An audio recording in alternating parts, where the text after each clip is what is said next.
नमस्ते दोस्तों, स्वागत है आपका इस नई कहानी में। दोस्तों, हमारी आज की कहानी है आखिरी इच्छा। दोस्तों, मेरे दादाजी की आखिरी इच्छा थी कि जिस भी लड़की का पहला पीरियड आए तब मुझे उससे शादी करनी है। और शादी भी एक ऐसी लड़की से हो गई जिसका पहला पीरियड शुरू हुआ था। मैं अपने घर वालों से बहुत नफरत करने लगा क्योंकि मैं इस शादी से खुश नहीं था। जब सुहागरात को मैंने उसे डराने के लिए उसके होठों पर उंगलियां फेरी ताकि यह बच्ची मेरे कमरे से भाग जाए, लेकिन मेरे होश तब उड़े जब वह बच्ची खुद मेरे सीने से लगकर मेरे साथ वो करने लगी जिसे सुनकर आपके रोंगटे खड़े हो जाएंगे। दिल दहल उठेगा आपका इस कहानी को सुनकर। लेकिन इससे पहले दोस्तों, आपसे हमारी हाथ जोड़कर विनती है कि आप लोग कहानी को सुनकर हमारे चैनल को सब्सक्राइब करना भूल जाते हैं। कृपया सबसे पहले हमारे चैनल को सब्सक्राइब कर लें। दोस्तों, मेरी उम्र 25 साल है। मैं जॉइंट फैमिली में रहता हूँ। ताया, चाचा, फूफी सबके साथ। काम में सबसे ज्यादा मैं अच्छा कमाता हूँ। इस बात का मुझे घमंड नहीं है, लेकिन इस वजह से मेरी इज्जत बहुत है। हर शख्स मुझसे बहुत प्यार से बात करता है। मैंने अपने माता पिता को बादशाह और रानी वाली जिंदगी दे रखी है। उनको कोई काम नहीं करने देता। हमारे काम करने के लिए एक अलग से मासी आती है। मेरा बहुत दिल है कि मैं अपने माता पिता को लेकर एक अलग घर में रहूं। हालांकि मैंने एक जमीन भी खरीद ली है, लेकिन मम्मी पापा का कहना है कि जो थोड़ी बहुत जिंदगी उनकी बची है वह खानदान के साथ ही गुजारना चाहते हैं। मुझे उनकी यह बात बिल्कुल समझ नहीं आती और मुझे बिल्कुल उनकी यह बात अच्छी नहीं लगती, क्योंकि मैं एक सुकून की जिंदगी चाहता हूँ जो जॉइंट फैमिली में नहीं मिलता है। मैं यह नहीं कहता कि जॉइंट फैमिली सिस्टम खराब है, बल्कि सबसे बेहतरीन है, मगर इस जॉइंट फैमिली सिस्टम में सुकून नहीं होता। आपकी कोई प्राइवेसी नहीं होती। आज भी मामूली सा ही दिन था। मैं अपनी मम्मी के साथ बैठा ऑफिस की बातें कर रहा था जब अचानक मेरी फूफी की बेटी कमरे के अंदर आई और मुझे और मम्मी को देखते हुए बोली, आप दोनों को नाना जी बुला रहे हैं। मैंने फौरन पूछा, क्यों, किस वजह से? वह कहने लगी, पता नहीं, घर के सब लोगों को उन्होंने जमा किया है। आपको भी उन्होंने ही बुलाया है कि जल्द से जल्द आप बुलाए जाए। मैंने मम्मी की तरह देखा तो वह कहने लगी, छोड़ो, इससे क्या सवाल जवाब कर रहे हो? पता नहीं तुम्हारे दादाजी को क्या पूछना है, चलकर पूछ लेते हैं। यकीनन कोई बड़ी वजह होगी।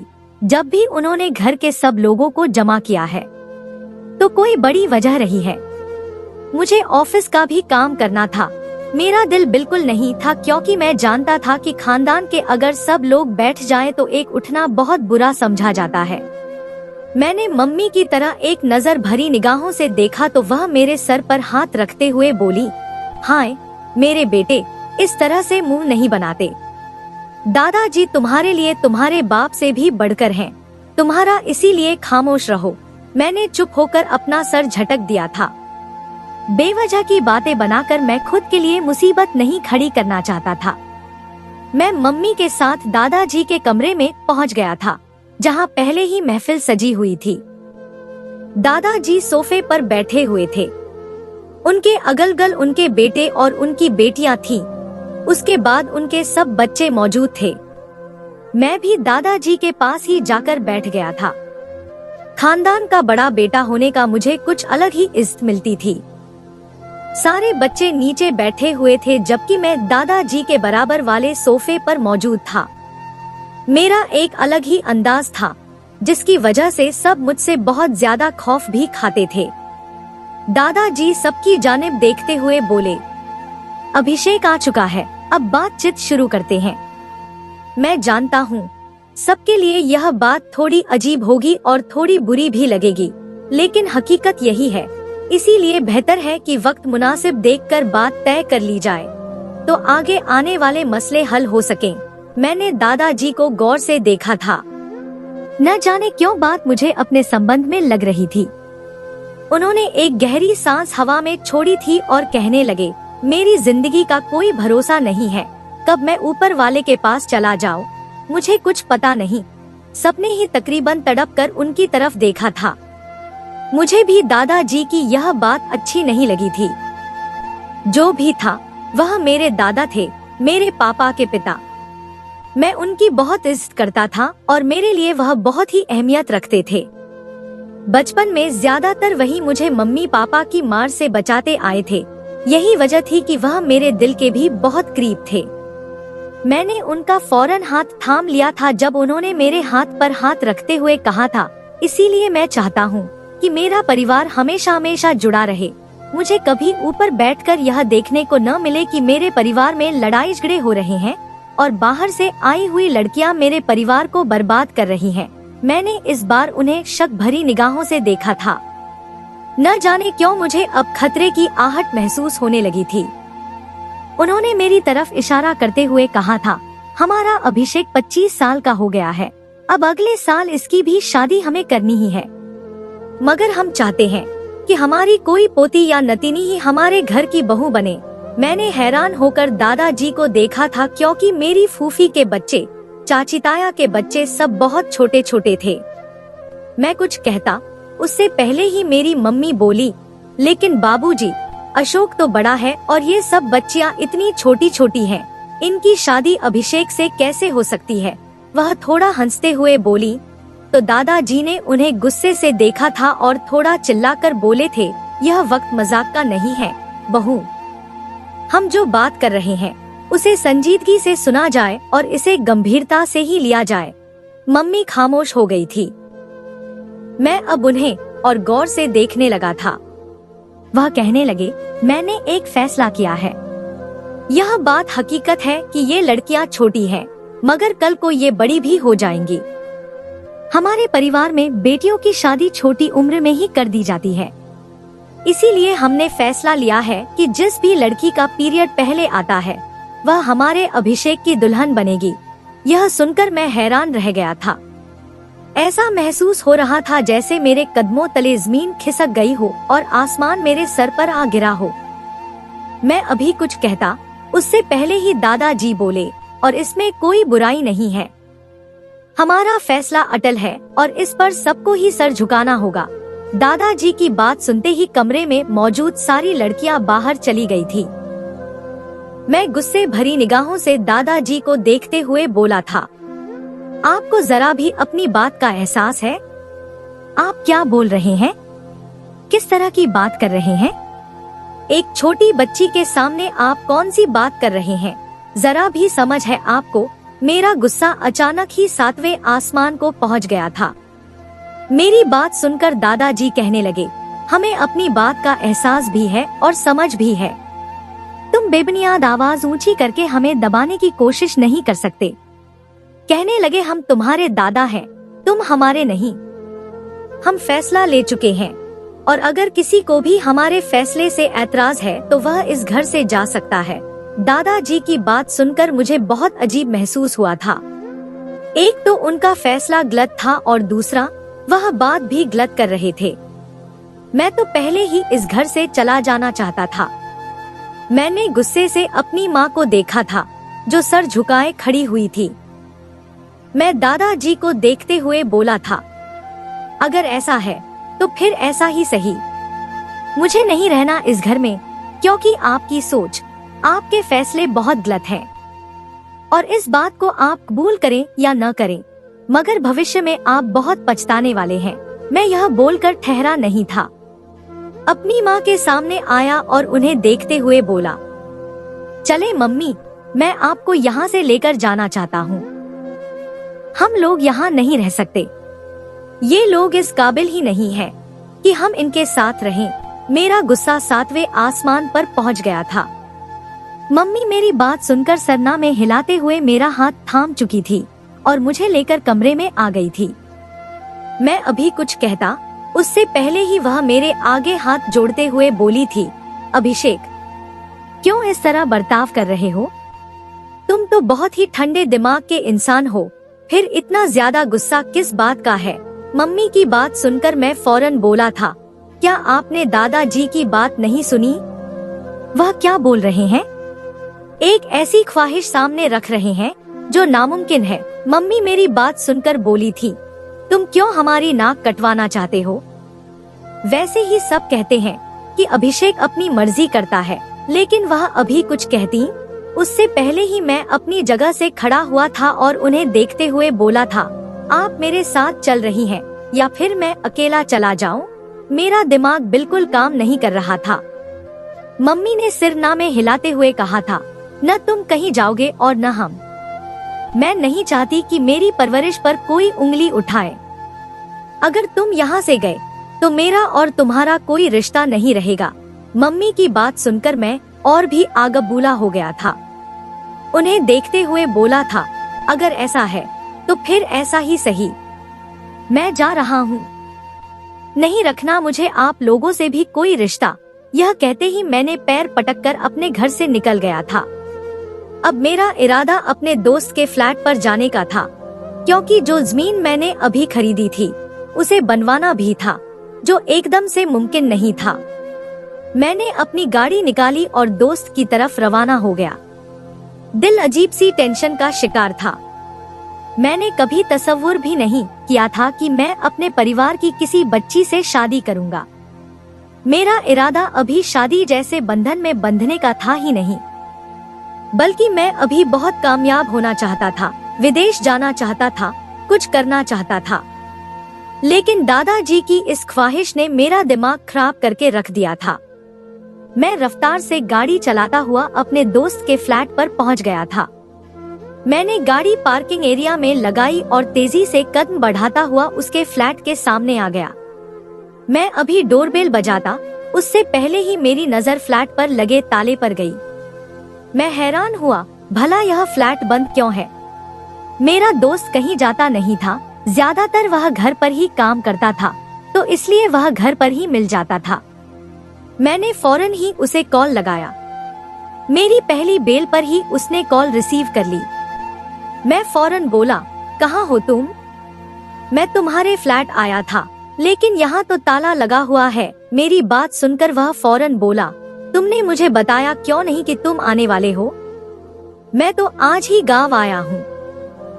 अगर कोई दिक्कत है और फ्लैट में रहना है तो चाबी वहीं पास के गमले के नीचे रखी हुई है। मैं उसे फौरन ही अपनी प्रॉब्लम को बता चुका था और चाबी निकालकर फ्लैट में दाखिल हो गया था। फ्लैट में कोई भी मौजूद नहीं था। बिल्कुल खाली फ्लैट देखकर मेरा दिल अजीब सा हो रहा था। मम्मी पापा के साथ रहना मुझे बहुत पसंद था। मैं खामोशी से लॉन्च के सोफे पर बैठ गया और दादाजी की ख्वाहिश के बारे में सोचने लगा कि क्या करना चाहिए जिससे सब चीजें ठीक हो जाए। लेकिन मुझे कुछ भी ठीक होता हुआ नजर नहीं आ रहा था। सारी रात मैंने जागते हुए ही गुजारी थी। मम्मी पापा का एक बार भी फोन नहीं आया था और यही चीज मुझे बहुत ज्यादा परेशान कर रही थी। मैं जरा सा रात में अगर लेट हो जाता तो मम्मी फौरन मुझे कॉल करती थी और पापा भी मुझे कॉल करके बार बार घर आने को कहते थे। लेकिन आज ऐसा नहीं हुआ था। वजह मुझे मालूम थी, यकीनन वे दादाजी की वजह से ऐसा कर रहे थे। पापा दादाजी से बहुत प्यार करते थे, उन्हें बहुत ज्यादा अहमियत देते थे। दादाजी के आगे पापा को कुछ नजर नहीं आता था। मुझे मेरी मम्मी बहुत ज्यादा याद आ रही थी। काफी देर तक मैं लॉन्च के सोफे पर ही बैठा रहा और फिर सिर झटककर कमरे के अंदर आ गया। मैं अभी लेटा ही था जब मेरा मोबाइल बज उठा। मैंने फोन की तरफ देखा, सामने पापा का नंबर जगमगा रहा था।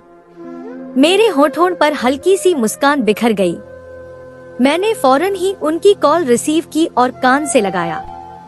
अभी मैं कुछ कहता उससे पहले ही पापा की गूंजती हुई आवाज स्पीकर से गूंज उठा था कि तुमने जो तमाशा आज घर में लगाया है, तुम्हें क्या लगता है कि मैं तुम्हें माफ कर दूंगा? तुमने अपनी माँ की हालत देखी है। तुम्हारे जाने के बाद वह पीछे से बेहोश हो गई। वह तुम्हें पुकारती रही, लेकिन तुम चले गए। तुम्हें शर्म नहीं आई यह काम करते हुए? मैं फौरन ही होश की दुनिया में लौटा और उठकर बैठ गया। मुझे पापा की बात बिल्कुल समझ नहीं आ रही थी। फौरन बोला, क्या बोल रहे हैं आप? मुझे आपकी कोई बात समझ नहीं आ रही। क्या हुआ है मम्मी को? मेरा दिमाग बिल्कुल काम करना बंद कर चुका था। पापा और बोले, अभी अभी तुम्हारी मम्मी को अस्पताल से लेकर आया हूँ। बेहोशी में भी वह लगातार तुम्हें याद कर रही थी। तुम ऐसे कैसे घर छोड़कर जा सकते हो? और इसमें क्या गलत है कि तुम्हारे दादा तुम्हारी शादी घर की किसी बच्ची से करवाना चाहते हैं?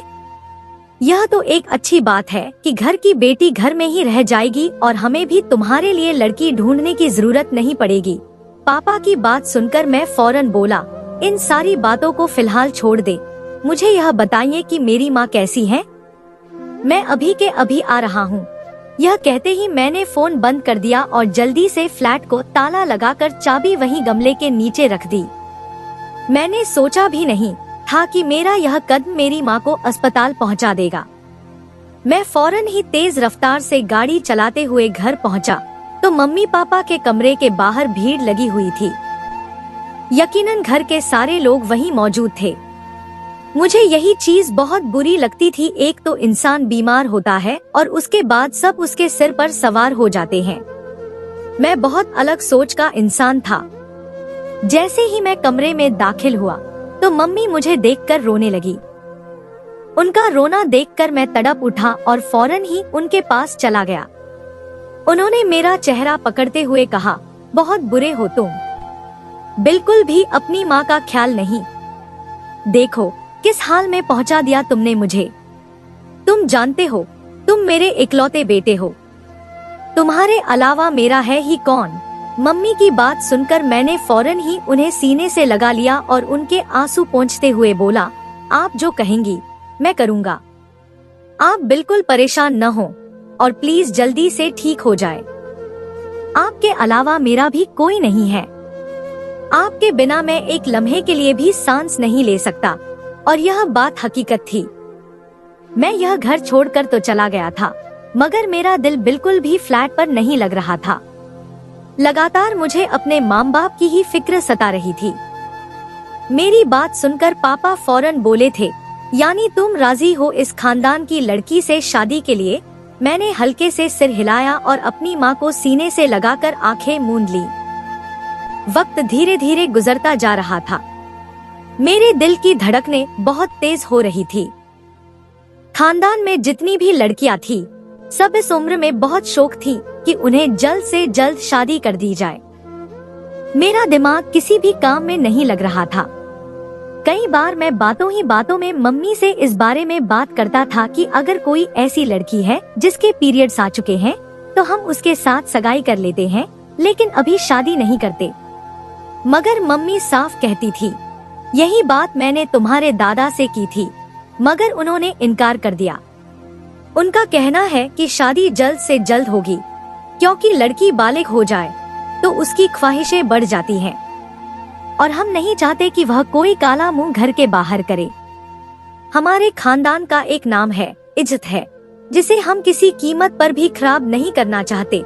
मम्मी की बातें सुनकर मुझे बहुत अफसोस होता था कि अगर एक 13 साल की लड़की की शादी मुझसे हो गई तो मैं उसके साथ जिंदगी की शुरुआत कैसे करूँगा। मैंने अपने लिए एक ऐसी बीवी सोची थी जो मेरे सुख दुख की साथी होती, जो मेरे बिजनेस में मेरे साथ खड़ी होती। लेकिन सब कुछ मेरी सोच के उलट हो रहा था और यही वजह थी कि मैं बहुत ज्यादा दुखी हो चुका था। वक्त और तेजी से गुजरता चला गया और एक दिन मुझ पर ऐसा धमाका हुआ जिसकी कोई हद नहीं थी। मैं ऑफिस से आज वक्त से पहले ही घर आ चुका था। आज ऑफिस में काम इतना नहीं था, इसलिए मैंने जल्दी ही छुट्टी कर ली थी। लेकिन जैसे ही मैं घर के अंदर दाखिल हुआ तो सामने का मंजर देखकर मेरे होश उड़ गए। मेरे ताया की बेटी, जिसका नाम कविता था और उम्र सिर्फ 14 साल थी, वह आंगन में बैठी हुई थी और उसे हल्दी से नहलाया जा रहा था। और मैं इस बात का मतलब बखूबी समझ चुका था कि उसके पीरियड आ चुके हैं और ये लोग इसी चीज को बड़े पैमाने पर मना रहे हैं। यानी मेरी होने वाली बीवी कोई और नहीं बल्कि कविता थी। बेशक वह देखने में बहुत खूबसूरत थी, ऊपर वाले ने उसे बहुत फुर्सत से बनाया था, लेकिन मैंने कभी नहीं सोचा था कि मेरी शादी किसी 14 साल की बच्ची से होगी।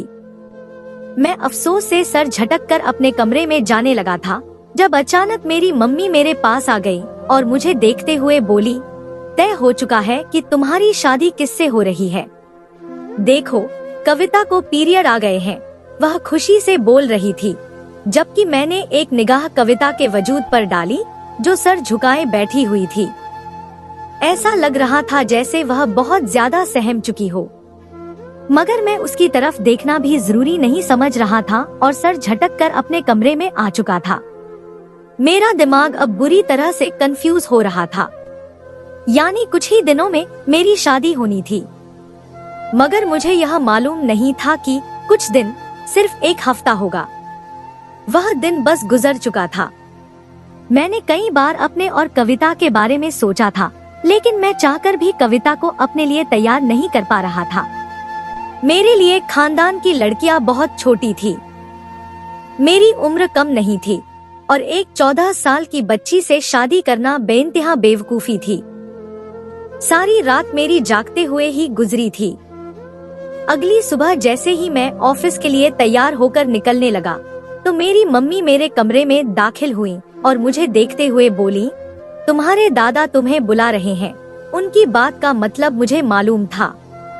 मैं उन्हें देखते हुए बोला, अभी फिलहाल मैं ऑफिस जा रहा हूँ, मेरी मीटिंग है, देर हो रही है, रात में आकर बात करूँगा। यह कहते ही मैं निकलने लगा तो मेरी मम्मी ने मेरा हाथ थाम लिया और मुझे देखते हुए बोली, अपनी माँ की बात भी नहीं सुनोगे?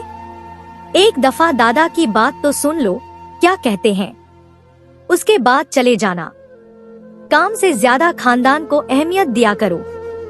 काम हर वक्त साथ नहीं रहेगा, लेकिन खानदान रहेगा। मुझे माँ की बातें बिल्कुल समझ नहीं आती थी। न जाने क्यों वह इस खानदान के साथ इतनी इमोशनल थी। हालांकि बाहर से आई हुई बहुएं तो अपने ससुराल को पूछती ही नहीं है अगर उनके बेटे काबिल निकल आए, मगर मेरी माँ की तो सोच ही अलग थी। मैंने गहरी सांस हवा में छोड़ा और अपनी माँ के साथ दादा के कमरे में आ गया। हमेशा की तरह पूरा खानदान वहीं जमा था। बात की नौयत मुझे मालूम थी, इसलिए मैंने अपने आप को ठंडा ही रखा था। अगर मैं जरा भी गुस्सा करता तो आज मामला खराब हो जाता, क्योंकि पापा भी वहीं मौजूद थे।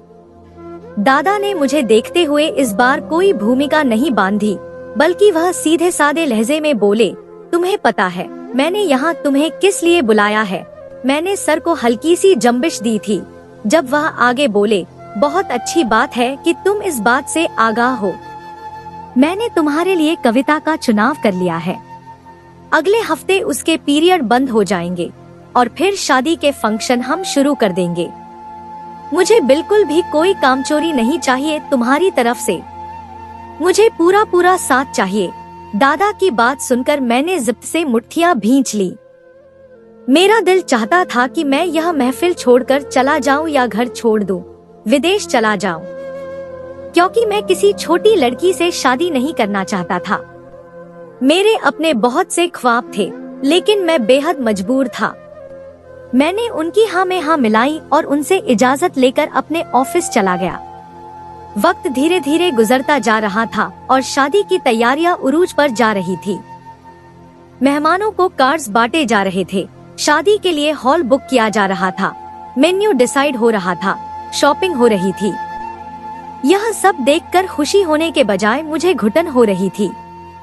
कई बार मैं अपनी मम्मी को बातों ही बातों में समझा चुका था कि यह शादी ज्यादा दिन नहीं टिक पाएगी।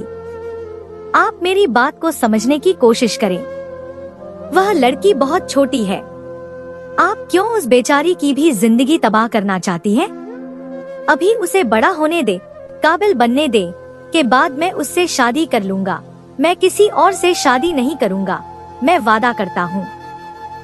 लेकिन मम्मी भी दादा की जुबान बोल रही थी कि खानदान की इज्जत का सवाल है, इसलिए तुम खामोश रहो, तुम कुछ मत बोलो, और उनकी ये बातें मुझे बेहद बुरी लग रही थी।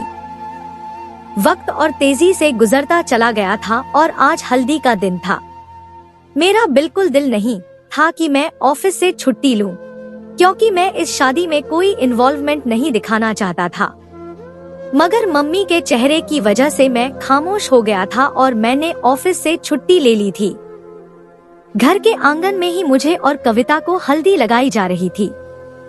मेरे चेहरे पर सिवाय गुस्से के और कुछ नहीं था, जबकि काजल के चेहरे पर घूंघट डाला हुआ था और उसे हल्दी लगाई जा रही थी। उसके क्या एक्सप्रेशंस थे, उसके दिल की क्या टेंशन थी, मैं इस बात से बिल्कुल अनजान था। हल्दी का दिन भी अच्छे से गुजर गया था और अगले दिन संगीत था। संगीत में भी बहुत मजा आया था, मगर मैंने सबको यही दिखाया कि मैं बिल्कुल खुश नहीं हूँ। और आज बारात का दिन भी सिर पर आ पहुँचा था। आज मैं बेहद मजबूर था। दिल किया कि मैं भाग जाऊं, लेकिन ये करना भी मुनासिब नहीं था। अगर मेरे माता पिता की इज्जत का मामला न होता तो मैं कभी ये शादी न करता। मैं दूल्हा बनकर हॉल पहुंचा था। सबने हमारा बहुत अच्छे से स्वागत किया था। खानदान की शादी थी, इसलिए सारे खानदान के ही लोग मौजूद थे। सामने ही स्टेज पर कविता लड़कियों के साथ बैठी हुई थी। मैं अपनी मम्मी पापा के साथ स्टेज तक आया और फिर काजल के बराबर में बैठ गया। थोड़ी देर बाद ही शादी की रस्में शुरू हो चुकी थी और मुझे ऐसा लग रहा था जैसे मुझे किसी जेल में कैद किया जा रहा हो। बेगुनाह होते हुए भी मुझे सजा दिया जा रहा था, लेकिन मैंने चुप रहना ही सही समझा। एक लम्हा लगा और वो लड़की मेरे नाम कर दी गई थी। अब सारी जिंदगी के लिए मैं ही उसका हमसफर था। लेकिन ये सफर मुझे कबूल नहीं थी। वो लड़की सारे नियमों के साथ मेरी हो चुकी थी। खाना खोल दिया गया था और थोड़ी देर बाद ही विदाई का शोर उठ गया था। उसके माँ बाप खूब रो रहे थे। हालांकि कविता एक कमरे से दूसरे कमरे में ही शिफ्ट हो रही थी, लेकिन ये बात हकीकत थी कि अब उसकी जिंदगी मेरी मुट्ठी में थी। मैं जैसा चाहता उसे लेकर चलता, जैसा चाहता उसके साथ सुलूक करता और कोई मुझ पर आवाज उठाने वाला नहीं था। यही वजह थी कि चाचा चाची बहुत ज्यादा उदास हो रहे थे। वो दुल्हन बनी मेरे साथ घर आ चुकी थी। मेरी मम्मी उसे मेरे कमरे में बैठा चुकी थी और मैं अपने दोस्तों के साथ लॉन्ज में बैठा खामोशी से इन सब की बातचीत देख रहा था। कई बार मेरी माँ मुझे आंखों ही आंखों में कमरे में जाने का इशारा कर चुकी थी, मगर उसके बावजूद मेरा बिल्कुल दिल नहीं था कि मैं कमरे में जाकर आज की रात गुजारूं, क्योंकि मुझे मालूम था बेवजह बात ही बढ़ेगी, इसके अलावा कुछ नहीं होगा और गुस्से के अलावा मुझे कुछ नहीं आएगा। हर इंसान के लिए ये रात बहुत ज्यादा खुशियों वाली होती है, लेकिन मेरे लिए सिवाय तंगी के और कुछ नहीं होने वाला था। थोड़ी देर और गुजरी थी जब अचानक मेरी मम्मी मेरे पास आ गई और मेरे कंधे पर हाथ रखते हुए बोली, इस तरह से किसी लड़की को इंतजार नहीं करवाते, वो तुम्हारी राह तक रही होगी। तुम जाओ, उसके साथ बातचीत करो और फिर आराम कर लेना। अगली सुबह तुम्हारा रिसेप्शन भी है। अगर इतनी देर रात तक जागते रहोगे तो कल के लिए परेशानी होगी।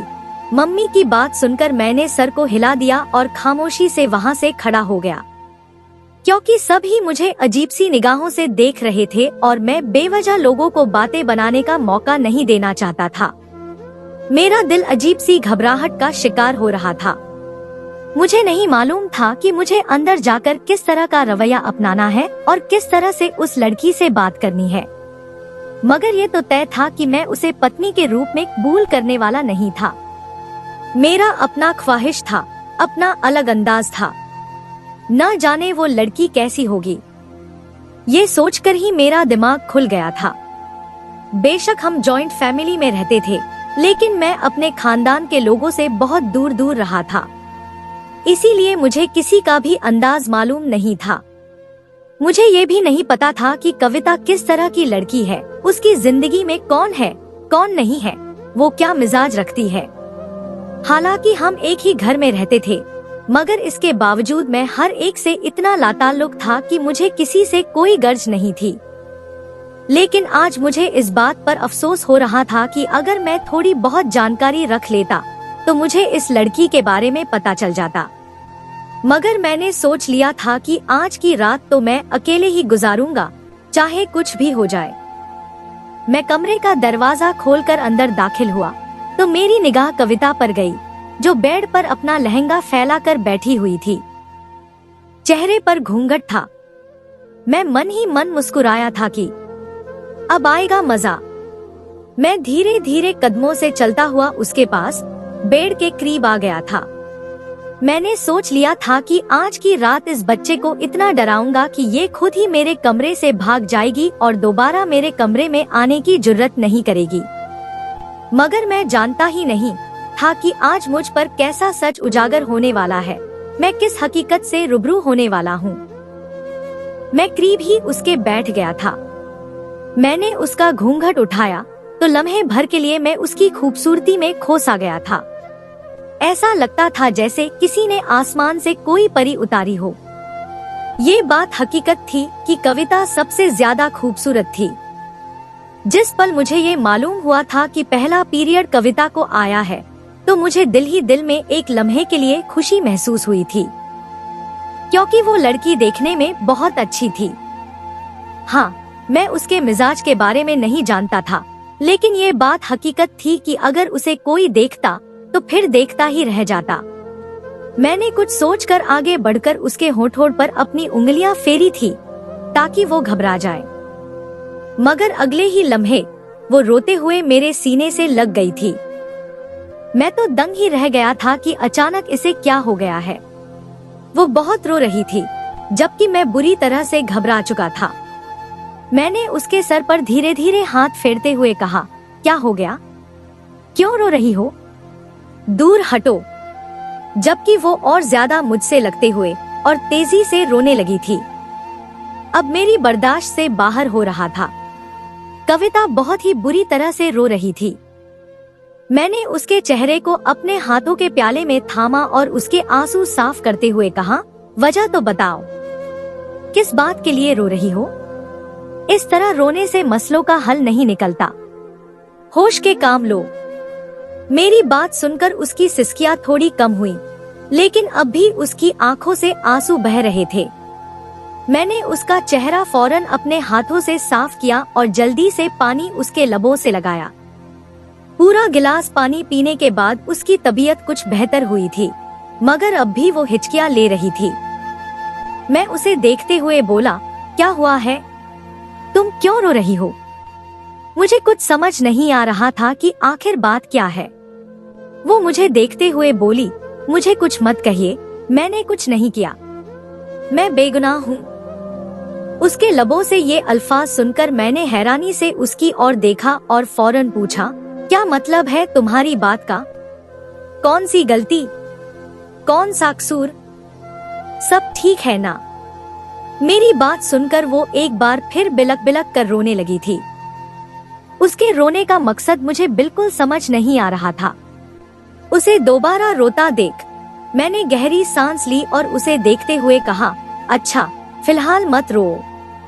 मैं तुमसे कोई सवाल नहीं कर रहा और न ही मैं तुमसे रोने की वजह पूछ रहा हूँ।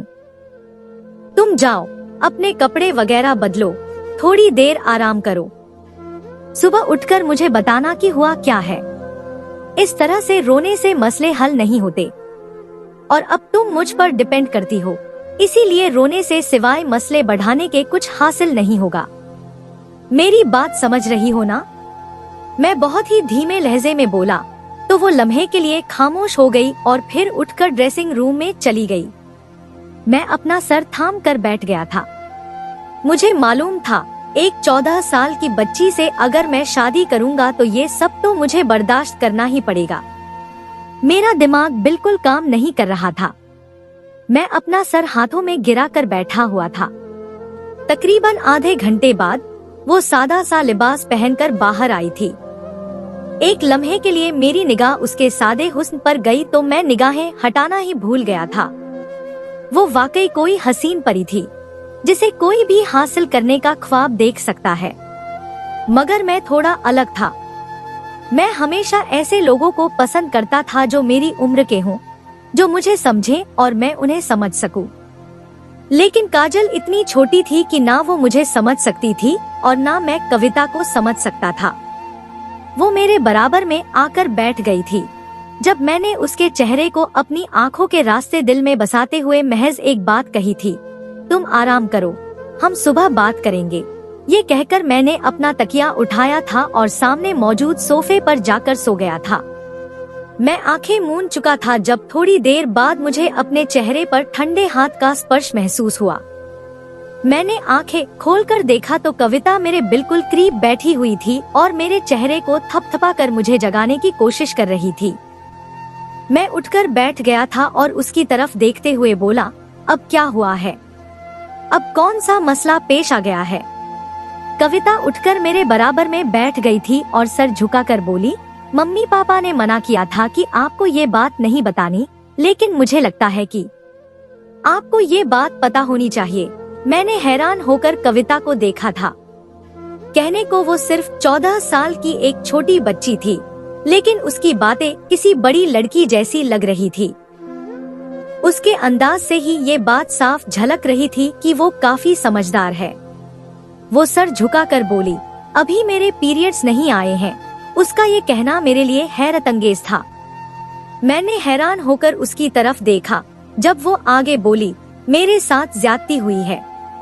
मैं स्कूल से घर आ रही थी, तब मुझे अगवा किया गया था। जिस रोज आपसे बात हुई थी कि आपकी शादी उस लड़की से करवाई जाएगी जिसके पीरियड्स आएंगे, उस दिन की अगली सुबह जब मैं स्कूल गई और वापस आ रही थी, तब बीच रास्ते में मुझे 4 लड़कों ने घेर लिया। वो सर झुकाकर धीमी आवाज में एक ऐसा सच मुझ पर जाहिर कर रही थी कि मुझे ऐसा महसूस हो रहा था कि मेरी सांसें सीने में रुक गई हों। मैं जिस लड़की को अपनी जिंदगी में शामिल कर चुका था, वो पहले ही किसी के अजाब का निशाना बन चुकी थी। उसे किसी ने इस्तेमाल कर लिया था। ऊपर वाले ने मुझे इतनी इज्जत और इतना पैसा दिया था कि मैं कभी किसी का उतारा नहीं इस्तेमाल करता था। और आज मेरी जिंदगी में एक ऐसी लड़की शामिल हो गई थी जिसकी इज्जत की धज्जियां उड़ा दी गई थी। वो आगे बोली, मैं उन लोगों को देखकर नजरअंदाज करते हुए बगल से निकलने लगी। तभी एक लड़के ने मेरी कलाई थाम ली। मैंने सबसे अपनी आंखें बंद कर ली थी। वो आगे कहती गई और वो लोग मुझे घसीटकर दूसरी तरफ जंगल की ओर ले गए और वहां जाकर उन लोगों ने मेरी इज्जत तार-तार कर दी। उसकी आंखों से लगातार आंसू बह रहे थे। मैं जो 12 बजे स्कूल से वापस आ जाती हूँ, मेरी वापसी शाम 5 बजे हुई थी, वो भी बिखरी बिखरी हालत में। ऊपर वाले का शुक्र था कि उस वक्त घर में इत्तिफाकन कोई नहीं था सिवाय मेरी मम्मी के। मैंने उन्हें सब कुछ बता दिया था। उन्होंने मुझे कमरे के अंदर छुपा लिया था। रात में पापा आए तो उन्हें सब बताया तो वो रोने लगे। मैं अपने मम्मी पापा को देख रही थी। कमरा बंद करके वो मुझे कोस रहे थे कि ये क्या कर दिया, अब कौन तुम्हें अपनी जिंदगी में शामिल करेगा। मैं बेकसूर होते हुए भी कसूरवार ठहराई जा रही थी। मेरी मम्मी ने मुझे रात भर मारा था कि तू ये सब भुगत कर जिंदा आ गई, तू मर क्यों नहीं गई। मैं कमरे में छुप छुप कर रोती थी कि मैं बेकसूर होकर भी कसूरवार क्यों ठहराई जा रही हूँ। मैंने तो कुछ नहीं किया। मैंने मम्मी के सामने आवाज उठाने की कोशिश की तो उन्होंने मेरी आवाज दबा दी कि चुप रहो, तुम बेकसूर नहीं हो, तुम ही कसूरवार हो। यकीनन तुमने ही उन लड़कों को अपने पीछे आने के लिए बुलाया होगा। तुम्हारे दादा बिल्कुल ठीक कहते हैं कि लड़कियों की शादी फौरन कर देनी चाहिए। यह कहते ही वह एक बार फिर रोने लगी थी। मेरा दिल बहुत दुख रहा था उसकी बातें सुनकर। मैंने सोचा भी नहीं था कि हमारे खानदान की बेटी के साथ ऐसा कुछ हो चुका है। और किसी ने आवाज क्यों नहीं उठाई? उसकी आवाज को क्यों दबा दिया गया? यही हमारे समाज का सबसे बड़ा दुखद सच्चाई है। अगर मर्द यह काम करे तो उसे शाबाशी दी जाती है कि उसने अपनी मर्दानगी दिखाई, और अगर यही गलती से किसी औरत के साथ हो जाए तो उसकी इज्जत की धज्जियां उड़ा दी जाती हैं। वह एक बार फिर रोने लगी थी। मैंने उसे अपने सीने से लगा लिया। वह रोते रोते और भी बोली, यही सब चीजों को मद्देनजर रखते हुए मम्मी पापा ने फैसला किया था कि यह बात अफवाह के तौर पर उड़ा दी जाए कि मेरे पीरियड्स आ गए हैं, ताकि मेरी शादी आपसे हो जाए। यह बात सुनकर मैंने ज़ब्त से अपनी आंखें मींच ली। वह आगे बोली, और यही सब करते हुए उन्होंने अफवाह उड़ा दी थी और सबके सामने यह बात जाहिर कर दी कि मेरे पीरियड्स आ चुके हैं, लेकिन ऐसा कुछ नहीं हुआ। अभी मुझे पीरियड्स नहीं आए हैं। मैं अभी भी नाबालिग हूँ। हाँ, लेकिन मुझे अब सब पता चल गया है कि शादी के बाद क्या होता है और एक औरत को किस तरह से रौंद दिया जाता है। वह बोलकर जोर जोर से रोने लगी थी, लेकिन मैंने उसी पल फैसला कर लिया था कि मैं उसका साथ दूंगा, उसे अपने सीने से लगाऊंगा, उसे बताऊंगा कि हर मर्द एक जैसा नहीं होता। और मैंने ऐसा ही किया था। हाँ, मैंने यह बात किसी को नहीं बताई थी कि उसके साथ कुछ गलत हुआ है, लेकिन मैंने अंदरूनी तौर पर उसके मुजरिमों को पकड़वाया था, उन्हें सलाखों के पीछे करवाया था। और जब उनकी बदतर हालत देखकर कविता के चेहरे पर जो इत्मीनान भरी मुस्कान आई थी, उसे देखकर मुझे सुकून मिला था। कुछ वक्त ऐसा होता है जब बड़ों के फैसले गलत होते हैं, वे छोटे बच्चों की जिंदगी तबाह कर देते हैं। लेकिन मैं ऊपर वाले का शुक्र अदा करता हूँ कि कविता की जिंदगी में मेरे अलावा कोई और मर्द नहीं आया। ना जाने उस मासूम के साथ क्या होता। मैं एक पढ़ा लिखा मर्द था, इसलिए मुझे उसकी बातें सुनकर ज्यादा फिक्र नहीं पड़ा था। मैंने उसे संभाला था, उसे हौसला दिया था कि दुनिया में अगर बुरे लोग हैं तो कुछ अच्छे भी हैं जो तुम्हारी फिक्र करते हैं। वरना अगर मेरी जगह उसकी जिंदगी में कोई अनपढ़ मर्द आ जाता और सुहाग रात मनाते वक्त उसे यह बात मालूम होती कि वह पहले ही अपनी इज्जत खो चुकी है, तो वह उसे उसी वक्त छोड़ देता। मैंने उसके बालिग होने तक का इंतजार किया था, और जब वह 18 साल की एक बालिग लड़की हो गई थी, तब मैंने एक बार फिर उससे शादी की थी और अपनी जिंदगी शुरू की थी। मैं कविता के साथ बहुत खुश हूँ, लेकिन मैं सभी माता पिता और बड़ों से कहना चाहता हूँ कि बेटियों को महज खिलौना ना समझें। वह इंसान होती है, एक जीती जागती इंसान जो सांस लेती है। उनके भी जज्बात होते हैं जिन्हें समझना चाहिए। उन्हें हर गलती के लिए दोषी मत ठहराइए, बेशक ऊपर वाला फिर माफ नहीं करता। तो दोस्तों, यह थी हमारी आज की कहानी। आपको सुनकर कैसी लगी हमें कमेंट करके जरूर बताएं, और हमारी वीडियो को ज्यादा से ज्यादा अपने दोस्तों में शेयर करें, और हमारे चैनल को भी सब्सक्राइब कर लें ताकि आने वाली वीडियो का नोटिफिकेशन आप तक तुरंत पहुंचे। मैं मिलती हूं आपसे अगली वीडियो में, तब तक के लिए धन्यवाद।